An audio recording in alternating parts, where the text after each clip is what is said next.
Greetings, my excellent friend.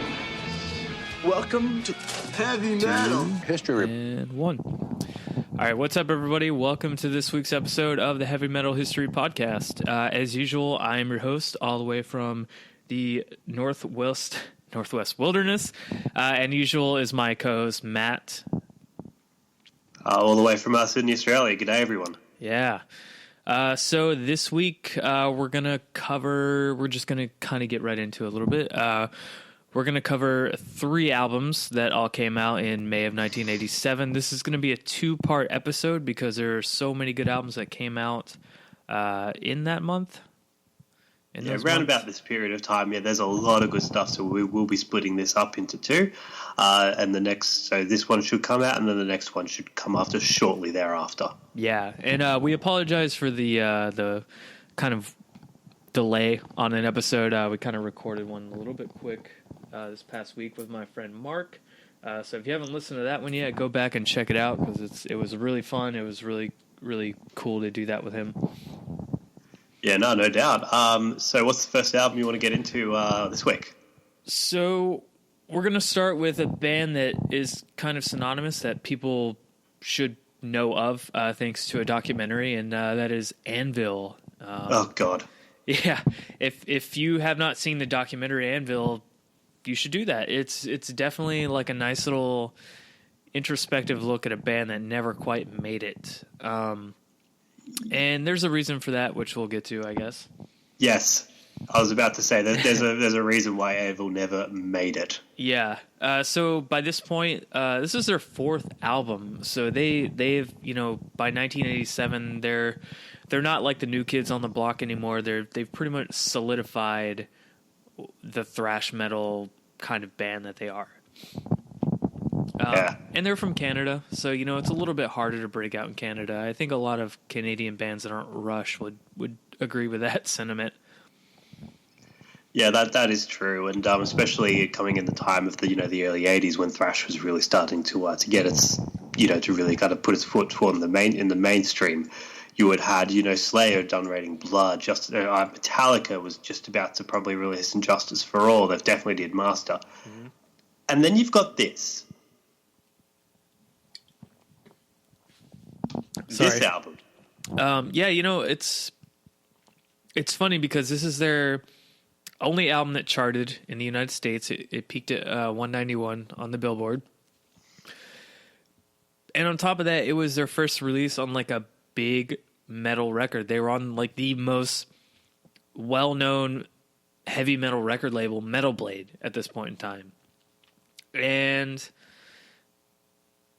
I don't think it really mattered. Like, it definitely got them to chart higher, but as far as like them kind of breaking the mold, actually breaking the mold, and furthermore, writing a decent song. This album wasn't it. You could have thrown all the money you could have had behind it. It could have been on any kind of record, whether it would have been Atlantic or Warner Brothers. Mm-hmm. If they came in with this material, then there's a reason why that they fell back into obscurity until that documentary came out. Yeah, I mean, the band obviously took influences from Judas Priest and Maiden, and like definitely put their little spin on it and everything. But I think that they're, Well, what to me, because like you said, we're going to be talking about this album. And I'm like, I'll give it a listen again because I remember listening to Anvil when that doco came out. I think it came out 2000 and I want to say like 10 or 11, maybe 2009. Yeah, somewhere around there. And I remember like catching a glimpse of them at like a festival out here around like shortly thereafter. And so I came back and I was. And this was all right. Like, it wasn't anything special. And then I came back listening to this album, and you were telling me, there's nothing really special about it. Nothing is simply there. Production is weak. Songwriting it's very just on the nose. production is atrocious, and quite frankly, what really kills it for me are the vocals, which are just woeful, let alone actually delivery and quite frankly songwriting. I know I'm sounding like a bit of a fucking Debbie Downer and a bit of a fucking negative Nelly about this album, but this was an absolute chore to listen to. Yeah, it's important to. I think it's important to have records like this because it, like we said, it gives perspective to everything else that's going on around it, that's being released. So, the band definitely has this weird cult following, but, if we're going to be blunt about it, the truth of the matter is this band was never really all that good to begin with. Exactly, yeah. And, I mean, it really is, let's just get real here. Yeah, they're and I'm, watching the documentary, they all seem like really nice guys, really hardworking, and I don't want to shit on them personally, and I don't even really want to shit on the band, but they were very middle of the road, generic as fuck thrash metal. Nothing, literally nothing was there. Yeah, and it is honestly really surprising to me that this album did chart, and the fact that they got signed to Metal Blade. But I also, to give some credit to the band, they would not give up. They worked very hard at trying to stay relevant in some way and try to keep making records, and I applaud that because it's not easy. Oh, no, of course it's not. And I mean, and I really do think, and the way that documentary really did, present them, it was like the ultimate underdog story. It was, yeah. And I do think that they felt that way because of their career, but there has to be a point where you kind of look at what you're doing and maybe try your best to step outside of it and be like, maybe we're not that good at it. Maybe we should do something else. But they clearly love thrash metal. They clearly love the band, and that's cool that they have the passion about it. That goes a long way as well. Yeah, of course. Yeah. So, yeah, you are right. It did come out in 2009. That doco, but yeah, like just listening to it, like it's just yeah, like man, there's just really just nothing there, and you just get bored. You get frustrated with it because from what everyone says, oh yeah, these bands have really high energy, they're really cool players. It's like you're not listening to it. Like if you were to show someone, like if you were to show someone that documentary and then say, oh yeah, and this is the work that they've done, mm-hmm. They'd look at you and be like, well, of course they never made it big. Yeah, I completely agree, man. It is a very good, like, take a look at yourself in the mirror thing and be like, oh, okay, well, yeah, let's not do this anymore. Yeah.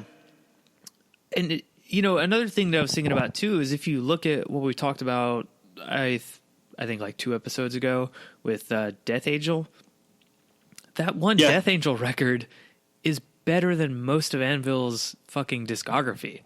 By far. Yeah, exactly, yeah.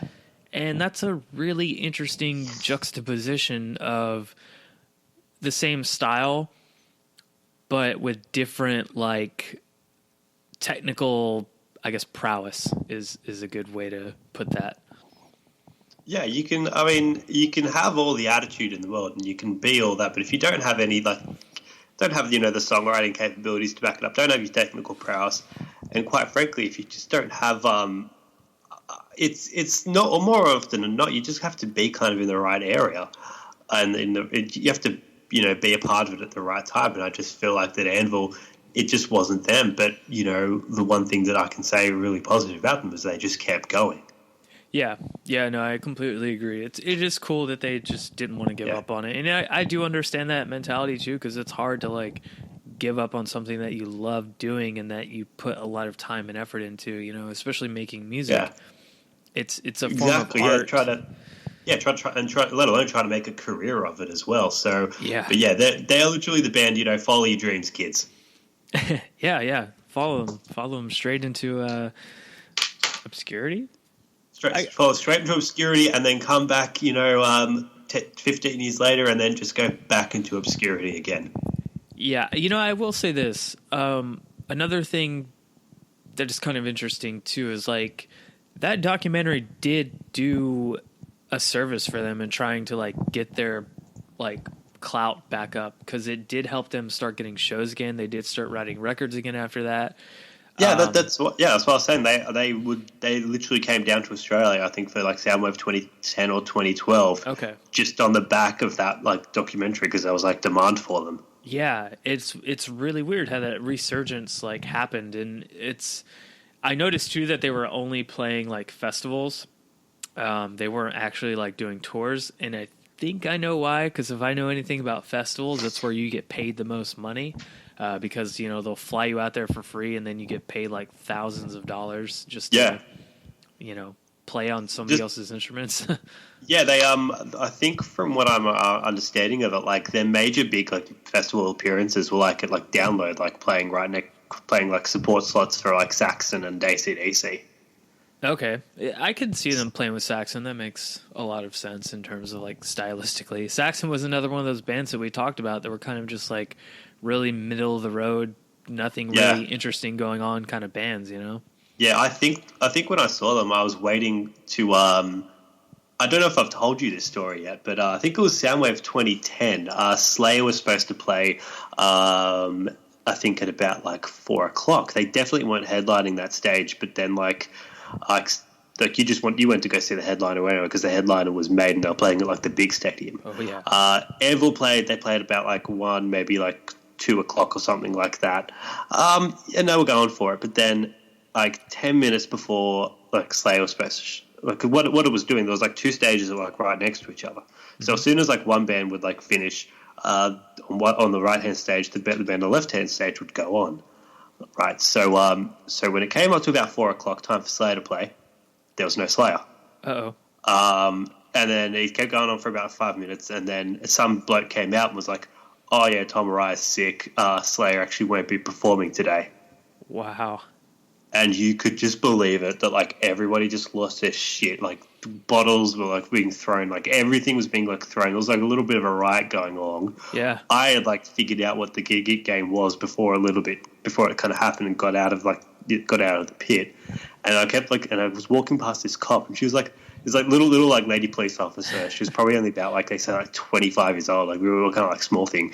She's like, I need all units down to the 4th stage. Just bring everybody. Oh my like good God. thing. It basically like it stopped like as soon as it started because I think like Kyle Lesser or something came up then. Because they were like the next band up or something like that, and they just played their sets like try to calm everyone down. But like, yeah, that's rough, man, because they gave nobody any kind of warning, and then all of a sudden it's like, oh, you've all been here all day. Guess what? The band you all came to see is not playing. Like, yes, yeah, and it was like fucking Slayer. Yeah, Jesus, man, that would be such a bummer. Yeah, I can imagine really being pissed the fuck off. Oh, dude, it was unbelievable. Gosh. But then everyone kind of got over it, and then they went to go see Maiden, and it was Slayer whom. But yeah, so I mean, what this album came out like 30 years ago. 30 years ago, and it definitely sounds like it. It does not hold up. It didn't even hold up when it came out. It wasn't even a part of its. As I said, when you came out with that Death Angel album, Rain and Blood, like all the greats, even like some of the stuff in the middle of the road, like that Overkill album.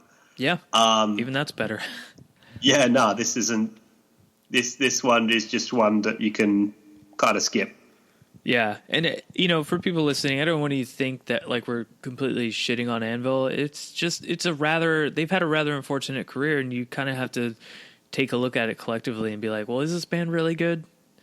What did they offer to the genre that pushed it forward? And to be honest, the answer is nothing. I know it seems pretty blunt and harsh, but it's kind of true. If you look at the overall saturation of thrash metal and where everything was going, they weren't doing anything to move it forward. Yeah, especially in the late 80s. I mean, this album could have come out any time, and it still would have had the same impact as it did back then. Yeah, totally. And anyway, I think for sure if it came out now, people would be like, "What the fuck is this?" Like, no. Yeah. So go watch the documentary at least. It's a fun little watch. Yeah, I believe it's called Anvil: The Story of Anvil. Yep. Could have had a better title too. Yep. All right, man. What we got up next here? So I was actually kind of stoked to talk about this record, mostly because they're like a weird favorite of mine. That's not something I listen to often, but when I'm in the mood, we're going to be talking about Helloween's Keeper of the Seven Keys, Part 1. Or wait, maybe we should have been Part 1! Yeah, you got to go louder. It's that falsetto and yeah, I forgot. You really have to be going, like you have to be singing it like you're riding a kind of dragon. I wish I could hit that high, but unfortunately I cannot. Yeah, if I probably could, but I'm still feeling a little bit sick. So yeah, don't push yourself. It's no big deal. Yeah, So this band is like, I guess, basically what the common consensus is. They're the beginning of power metal, and I kind of agree with that. But kind of power metal as I know it is not really my thing. I still feel like this band is kind of more like Iron Maiden, Judas Priest-ish. A little bit. Yeah, and it's very European. Yes, entirely. And it definitely, like, even in the guitar playing alone, like, you can hear it. But oh, exactly, man. Yeah, this band is kind of a guilty, I don't even want to say guilty pleasure, but like they're fun to put on every now and then. If you're just like wanting to hear like some fucking kick-ass like 80s just metal with like guitar solos all over the place, like it's fucking perfect for that. And on top of that, it's like a concept album, like King Diamond does. Yeah, like I'm not really the world's biggest power metal fan. I didn't really particularly like the genre. I always kept seeing Helloween as the name, and I just thought that's a silly name. I'm not going to give that a moment of my time. That is true. When I first ever like kind of saw the name, I was like, what the fuck is this dumb shit? Like Helloween? Like, okay, yeah, you guys are like making a pun. I get it. More like Helloweenies, am I right? So they look at wieners? Hello, wieners. No, they're just a bunch of weenies. Oh, man. So the reason that I started listening to it was actually because of Fred from Carnifex. He had mentioned them a couple times, and then I think Weatherford might have mentioned them once or twice too, and I was like, well, my friends think it's cool, so like I'll definitely like give it a chance. And then sure enough, like I listened to it a bunch and I was like, all right, this isn't so bad. Like I don't want to listen to it all the time, but if I'm in a mood, I'll definitely throw on, that is some kind of. I'm not going to lie. That is literally the box quote I would give this album. Yeah. I wouldn't listen to this all the time, but when I'm in the mood, I'll put it on. Yeah. No, it's definitely like a mood album in a sense. Yeah. And it's got to be very kind of specific as well. I don't know how to quantify it, but yeah, I don't either. There's a time and a place when you want to listen to like just power metal in general. I feel like that it really has to be like a real time and a place. Yeah, like I know if I'm out drinking with my buddies, there are certain venues that we will go to when power metal is all we want to sing. I think for me is if it's a really nice, sunny, pretty warm day out and I'm going to go ride my bike, this will be the kind of thing that I'd want to listen to, just kind of like get me going a little bit. And then I'll put on something else when I'm like really into like riding my bike around just to kind of like keep going. But it's a good little like starting like fuck yeah, let's get going kind of music. Yeah, when the novelty of actually riding your bike and actually wanting to achieve like a personal best that day hasn't worn off. Yeah. But I mean, man, enough about the mood. Like, tell me, like, what has been going on with this album? And because I hear that it is very interesting. So the first, I guess, kind of interesting about this album is this is the first album that had Michael. Okay, I'm going to butcher his last name because I don't know how to pronounce it. I'm thinking it's Kiske or Kaisk, maybe. I don't want to say Kaisk because that sounds too similar to a racial slur. So I'm going to say Kiske or. I'm just going to say Michael. Fuck it. Michael K. God, I fucked that up so hard. Their first two releases as a band, they had an EP in 1985 and a album called Walls of Jericho in 1986. Not the band Walls of Jericho. Oh, God. So, yeah, crazy band. I remember them. So the style kind of resulted from a combination of Metallica and Iron Maiden, which is pretty apparent if you listen to like those early records. But this is the album where everything changed. Everything progressed, everything matured. They took a real like next step in their musical career with this album, and they just pretty much invented a new genre.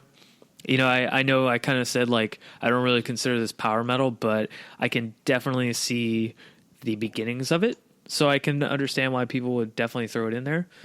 And it does kind of have that epic feel to it a little bit, I guess, you know, which is kind of what power metal is. It's all like epic, operatic, like gang vocals in a way.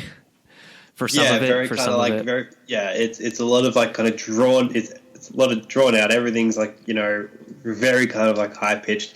It's very just like Ronnie James Dio, like Sabbathy type. Yeah. Aaron and solo Dio as well. It's this really does have power metal written all over it. And when you look at bands like that come out now that are like at the top of the power metal game, you can really tell that this is like the blueprint for the music that they're making today. Yeah, I definitely think people took heavy influences from this record in the genre. And the crazy thing about this record, too, is that the guitar player Kai Hansen, who is an amazing guitar player, if you ever just go watch like his videos on YouTube, they're fucking insane. He pretty much had to write and play the whole record when they recorded it because the other guitar player, Michael, I'm gonna fuck his name up too. Wakeoff. He got injured, so he really couldn't perform on that much of the album. So it shows. I mean, in not a bad way. Like you can tell, there's only one person like doing all the work, if that makes sense. Yeah. At least for the recording, not necessarily like all the live stuff and everything after that. But it is a very overwhelming, like dominated Kai Hansen project if you look at it that way, because he did everything basically minus the vocals and drums and bass. Maybe even did some bass, I forget. But the other thing about this album is, you know, as people know, there's also Keeper of the Seven Keys Part 2. Came out a year later. Yeah, so the original plan was to have a double album. Like, you know, the band had been working so hard on all this stuff that they just wanted to unleash like this whole like, hey, we're Helloween, but not the Helloween you remember. Like, this is it. We have a double album. And the record company thought it was too risky. Which I guess, but if the stuff's good, why do that, you know? Yeah, exactly. And like, for the amount of stuff that I say, I'm not particularly like power metal. I do like this album, and I do like the one that they put out afterwards. Yeah, it's not like I said, like if they were to come out at the same time, if they actually do what they wanted to do, I literally don't know what the reception would have been like, but I know that it would have had a greater impact down the line. Yeah, and you can definitely tell that the two albums belong together. Like, there's not really much difference between them. Yeah, I believe in what in 2010, like I think the record companies like they did like a re-release of this album and they actually put the two together in like one single release with like a few bonus tracks in there anyway to like really kind of like flesh it out. Yeah, which is nice. I'm glad that somebody finally had like the hindsight or even foresight to be like, hey, these should probably be out together. Let's do that. Let's make some more money. So they did that, and good idea. So it worked in their favor. Yeah. So, I mean, so if we're talking about like a legacy, and we're talking about like just does this album hold up? It is. I think the answer to it is a unanimous yes. Yeah, it definitely does. And there's some interesting things about the production on this album too. You know, because these guys are pretty young. You know, they were all like teenagers. So, you know, the singer Michael Kay, he was talking about like kind of the production on the record, and he's quoted. I have a quote here. He says, "When you're young, you think you know better anyway. You're scared someone might do something you love in a way you don't like as much." I don't know what that means. It's a really weird sentence. It doesn't make sense.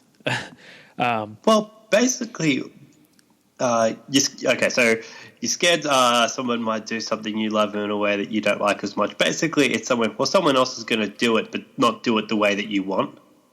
Okay. Yeah, Yeah. it's. I think yeah, it's broken English a little in there. Yeah. But yeah, so he's just kind of saying that they were teenagers when they did the Keeper records. And he says, I wasn't really bad. I wasn't trying to control things. I worried too much and I probably said too much.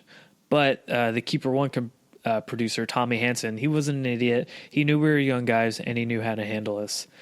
So to kind of go on with that sentiment when he's talking about the album, he says that in those days we thought we would, see, broken English, we was the best band in the world. Yeah, we was goods. We was really goods. Yeah. I don't know why that made me so fucking crack up so much. Okay. Oh, Jesus. Okay, we thought that they were just part of. We thought that this music was perfect. When we did the first record, I still remember that I was playing the record for a friend of mine, and I was so sure that we were going to sell millions because I was convinced that it was so great. The guy couldn't believe it, and I told him, "Can't you hear it? Listen, like, come on, like, this is amazing." Mm-hmm. I was so convinced, and I thought that it was. And I thought that this was a thing of beauty. It's like young people totally love it with what we're doing here, and being totally convinced about it, and it creates a certain energy that you can't fake. It's something that you can't build. It's just there, and I think that it's the secret as why we're so successful. Now, that is a very interesting quote. If you take into context what we were just talking about with Anvil, and how, like, Anvil was very convinced that what they were doing was fucking amazing and they had all this energy for it. But the music just wasn't there and they weren't successful. So it's kind of interesting seeing, like, how he was so, like, into it and be like, yeah, this is it.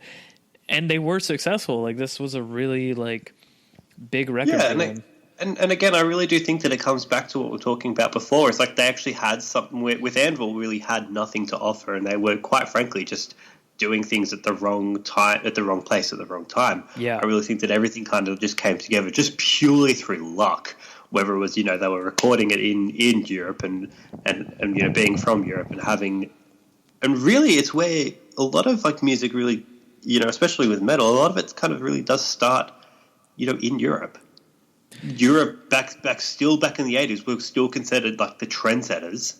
Yeah, I definitely agree with that. Of pioneering metal. And when we were to think if this kind of album was to be done by an American or let alone an Australian band, I really don't think it would have had the it really wouldn't have had the impact and that this album really has. So it's really just a matter of just doing things at the right time and just really just perfecting and just really just honing your craft. Yeah, and it's true too, because on top of, like, what we were talking about, they offered something that wasn't there, with power metal or whatever you want to call it. It was something that hadn't been done yet that pushed the genre forward, and that's exactly, man. That's what's important. And I mean, in fantasy back in the 80s? You watched the Stranger Things, right? Yeah. I mean, you could imagine, like, being like a kid, being like 10 years old or something like that, playing Dungeons and Dragons with your mates, and then this comes on. You'd think it's like you'd think it's like a goddamn other world, because, like, thrash to you would be, like, a little bit too kind of extreme. Mm-hmm. But then this would come out just at the right time, and it fills all your needs of actually having some badass fucking music, but then having like subject matter, like fucking orcs and goblins and keys and what is this, some kind of ghoul, warlocks, and an orb, warlocks, wizards. Yeah. If you look at the album cover too, it's definitely got that, like, wizard kind of warlock feel to it. It's pretty awesome. Oh, you can definitely tell that, like, that this is like when they say, "Yep, this is the blueprint we go off now for for creating like albums in the future for this genre. Yep. Yeah, everybody kind of like stuck onto the fantasy thing. I was like, let's just keep going. It's just not broke. Yeah. I don't know. Do you watch Key and Peele by any chance? Absolutely. Just that skit when like it's when he gets like the long hair and he starts like singing that power metal song. Oh yeah, Wendell. Wendell, yes. Oh, all right, guys, we're gonna post that on the Facebook because it's pretty amazing. Yeah, that's whenever I think of like Helloween or like Sonnet Antarctica or like and of all those kind of like European, I just instantly think of that, and it's really just warms my heart. It gives me just a smile for the rest of my day. Oh man, the best part about that skit is like how the budget keeps deflating, and then as it Yes. keeps deflating, things keep getting like cheaper and cheaper, and then he's got like a real sword, then it goes to like a paper sword. Oh Yes. man. Oh, it's so good. Eventually the woman turns into a Barbie doll. Yes. Oh man. man. But yeah, so I think that'll bring us to a really kind of like polar opposite of this album and like a complete 180. Yeah, I mean, polar opposite to kind of both these albums in a way. This is probably single-handedly one of the most important records in the entire genre. You know, this is like the Black Sabbath of a new genre, if that makes sense. Yeah. Yeah. I mean, Death, Scream, Bloody Gore.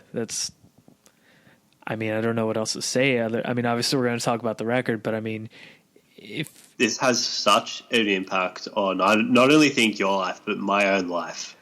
here's a funny fact.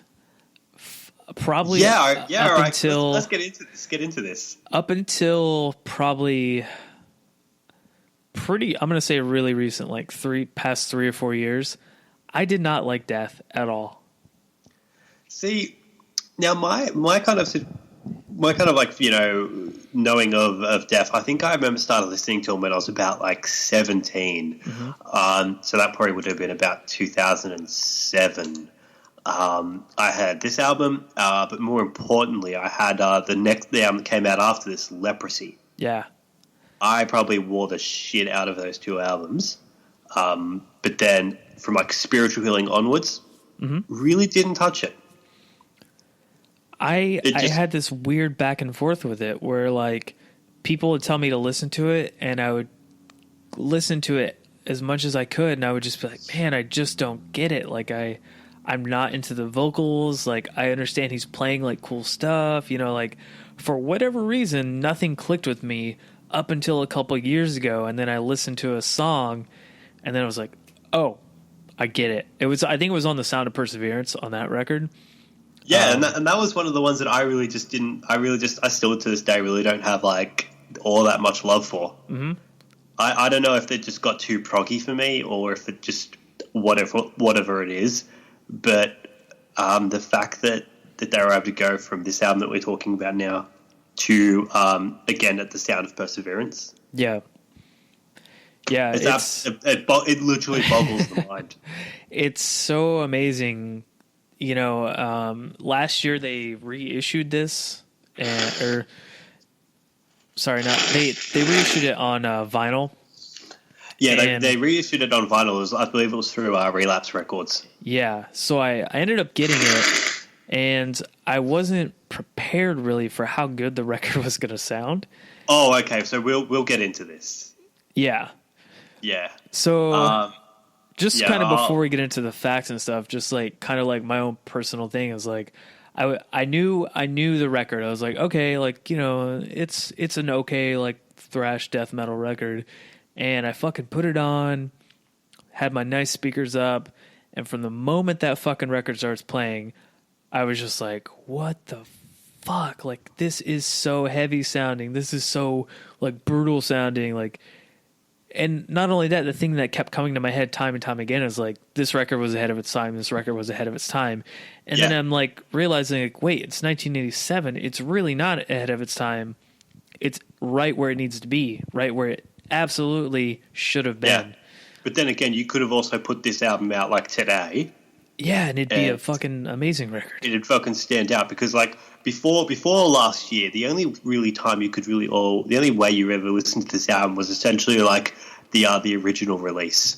Yeah, and it doesn't sound good. And it really does, and it doesn't really sound good. You really have to like you really have to pay attention. Like it's not as bad as say like Suffocation's that second Suffocation album. Bad. That is Breeding the Spawn.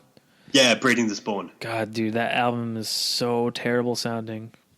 But the thing is, with that one, they've started to like from Piercing from Within and onwards, they've started to like re-record a bunch of it. So they've re-recorded about like at least half of that album, if not more. Whoa! And yeah, I didn't know that. Yeah, like they'll have it on like bonus tracks. Huh. So honestly, go for like Blood. What was it? Blood Omen? Like what was the one with the red? Yeah, Blood Oath. It was Blood Ritual. Yeah. So it was Blood Oath from like So I was like that has some stuff on there too. All the ones from the back. Yeah, like even the Despise the Sun EP. Yeah, that's an excellent EP. Despise the Sun EP. Yeah. Yeah. So kind of talking about. Sorry, go ahead. Yes. Oh, yeah. So that was the only way you could really like listen to the album. But then last year they re-released it, and I'd liked it, and I'd liked this album. And I thought it was really cool. But then going back and listening to it, then I mean, I obviously had to like listen to it through Spotify because I wasn't paying like $100 to get a vinyl shipped out here plus whatever the vinyl cost. Yeah. And like listening to it, and it was like listening to it all over again. Yeah. Entirely. Like whoever redid this, man, they fucking made it sound so good, and like it had all been recorded brand new today. Yeah, it's like they somehow like dug Chuck out of the grave. rest in peace, mate. Yeah, they dug him out of the grave just to like go do everything again, and then put him back in. Oh yeah, seriously, guys, like go to Relapse right now, and if there's any still for sale, go buy it because it's entirely worth your money to hear this record on vinyl or CD, whichever one. It does sound really good on vinyl, but I'm sure the CD sounds equally as good because I know they use like the master tapes for it. Now, to be fair, they'd also came out in cassette. Yeah. I mean, can't go wrong with the original cassette sound. If you're like a fucking nerd, yeah. All right, so as we said before, this is the first album by Death. It came out in May 1987 from Florida-based death metal. You'll be hearing a lot about Florida and death metal in the coming episodes, I'm sure. Oh, yes. So basically, Chuck Shuldiner, he played guitar, bass, and he also wrote all the songs, and he also did all the lyrics to this album as well. That's one thing I really admire about Chuck is like he was basically like the one-man band for a while. Yeah. And then just got other people to like help him put it together. Yeah, now the records will basically say that a guy by the name of John Hands also played rhythm guitar, but that actually is false because he only joined for a short period when they weren't recording this album. Yeah. So I think he joined like a little bit before, a little bit after, but he had no involvement in recording. And then the drums were done by a man by the name of Chris Reifert, who he joined for the 1986 EP Mutilation. Mm-hmm. But then I think he left like the year after or something like that, and then he went to go on and form the band Autopsy. Yeah, and he drummed 17. On this album, and he was like 17 when he was drumming on this. Lots of young drummers around this time. But then again, I think everybody's pretty young around this era, like 18, 19, 20. Yeah, exactly. So as we said, Perseverance Holdings and Relapse, they reissued this album last year. But the funny thing about this album was it actually had to be recorded twice. Yeah, and I think that explains a lot of why the original sounded not very good. Yeah, so they recorded it first in Florida. They did it over 2 days. They had a day to like set it up and then a day to actually record.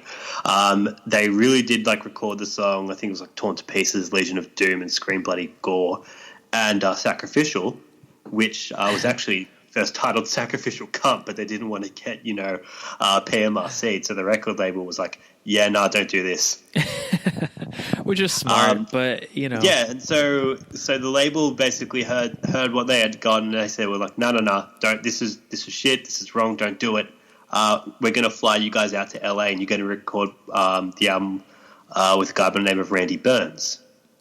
And the interesting thing about Randy Burns is that he was the producer in Possessed Seven Churches album.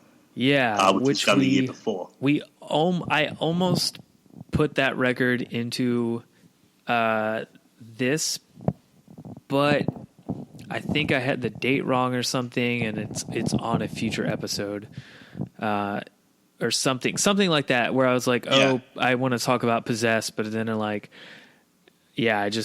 decided to not go with it, but we will talk about it eventually. Yeah, and Possessed's like one of those bands where they'll either consider Death or they'll consider Possessed like the first death metal band. Yeah, I think Possessed is honestly like a little bit more thrash. Still, it's like hanging on, leaning towards death metal. It's like death thrash. But man, this fucking album is, minus the vocals of what we now know as like death metal, it's a fucking death metal record through and through. Yeah, and like and the way that Chuck really wrote this album, wrote the songs on this album, he was really like inspired by like a lot of like Italian horror films. Like a lot of stuff from the 80s, like The Gates, City of the Living Dead, Beyond the Unholy Grave, and like Zombie Ritual was written by a film from the 70s called Zombie. Yeah. So it had that really kind of like, ghouls and goblins and zombies and like, the undead and all that kind of stuff that we know now about death metal, especially the imagery, and especially if you take a look at this album cover. By God, it is frightening. Like I showed this album to my missus earlier today because like, I'm going to be talking about this, and she's like, Matthew, that's scary. I want your girlfriend to come on and like get her opinions on like that could be like a fun little like segment of the podcast, is to show your girlfriend like album covers and see what she says about them. Oh, like the the second Cannibal Corpse one. Yeah, or the one from Mayhem where it's just the guy's brains fucking blown out everywhere. Lord, man, you might scar her with that one. That one still fucks me up. I don't like looking at that. Yeah, that's fucked, bro. Like that's like side to side. Like I understand if you want to like put yourself out there to be all like edgy and like look at how like hard we are, and it's like, but that's like a dead person, and that was like your friend. Yeah, it's super fucking gross. I've always hated that album cover just because of how gross it is. I don't want to like look at a dead dude while I'm trying to listen to some shitty lo-fi black metal.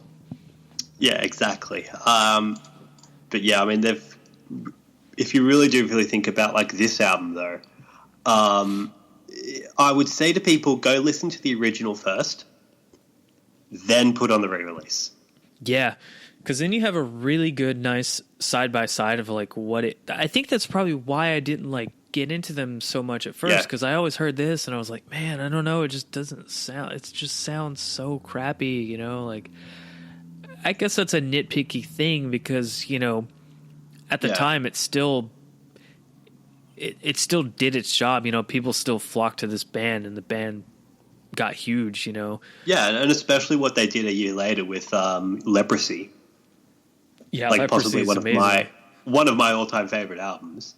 But like you listen to this, like it really does show you like where death metal was, or basically how it started, and then this re-release, right? I really do think that it's where it is today.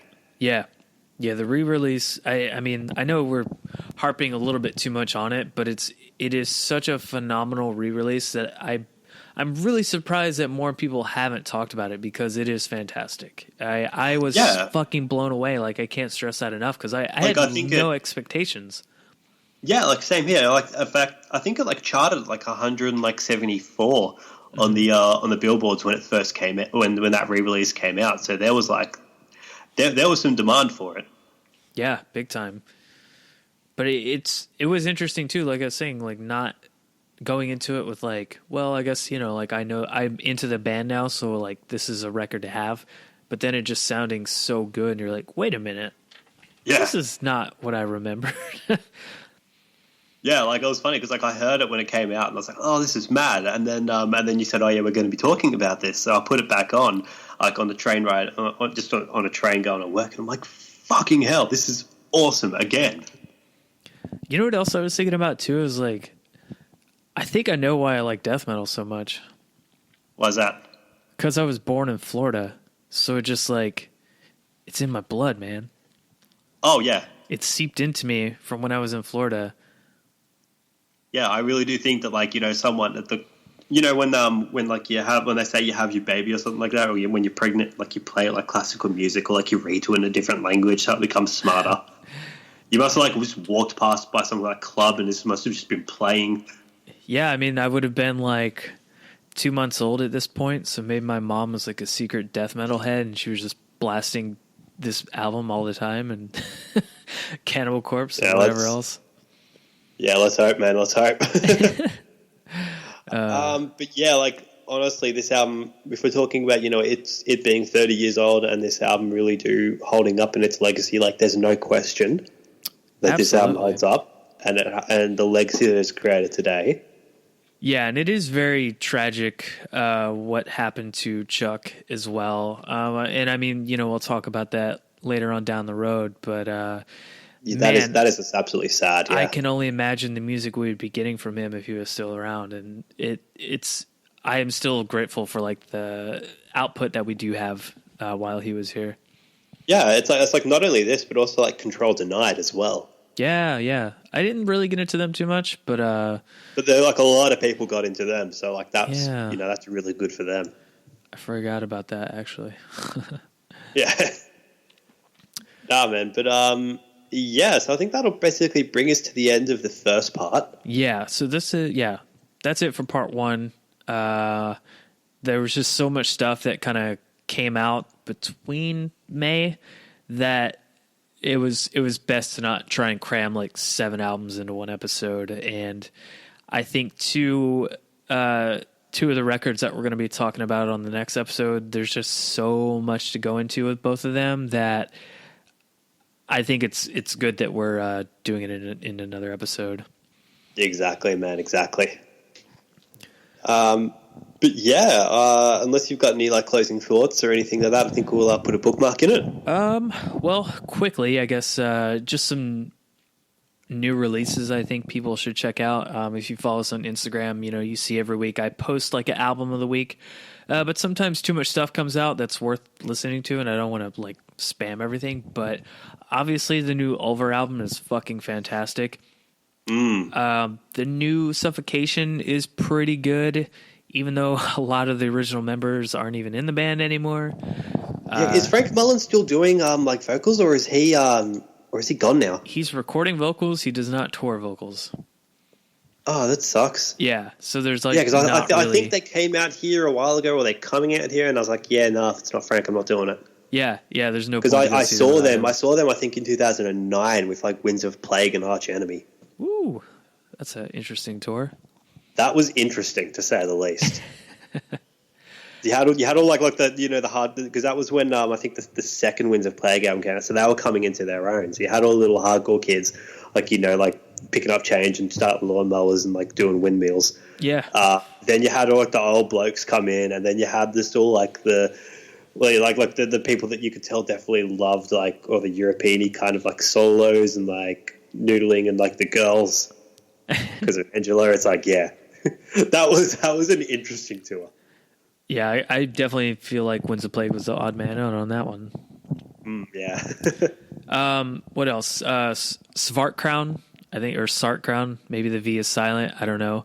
Their new record is fucking amazing. It's like this blackened death thrash masterpiece. It's savage. It's really savage sounding.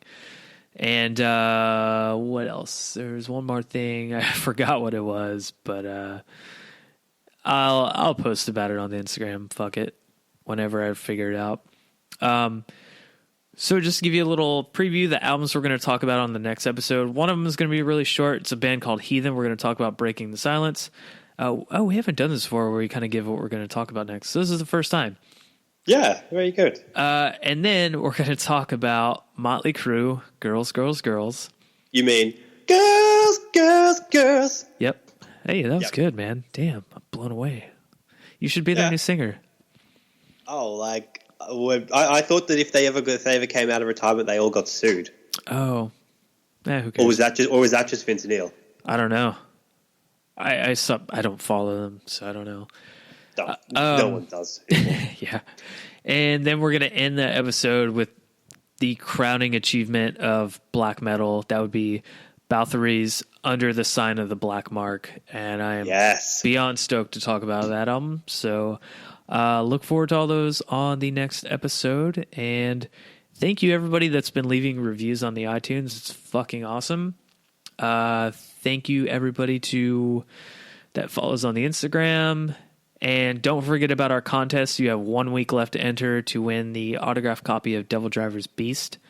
Just go to our Instagram, reblog or repost a picture with the hashtag Heavy Metal History Podcast, and that's it. Yep, share it around, and we'll pick the best, and we'll just pick one at random. Yeah, pretty much. Yeah, no, that's awesome. But yeah, until then, you can basically follow us at Heavy Metal History Pod on Twitter. I think it's Heavy Metal History. Oh yeah, Podcast we have a Twitter on Instagram. Yes. Yeah, and you can just check us out on Facebook. Yeah. If you need to leave one of us a message, you can get me on Twitter and Instagram at the Matt Jordan. Yeah, and I pretty much answer everything on Facebook. So if you just want to hit us up at our page, it's cool, or the email. It's whatever. Yeah, fantastic, man. Well, until next time, man. Take care, and we'll see you then. All right, guys. Bye.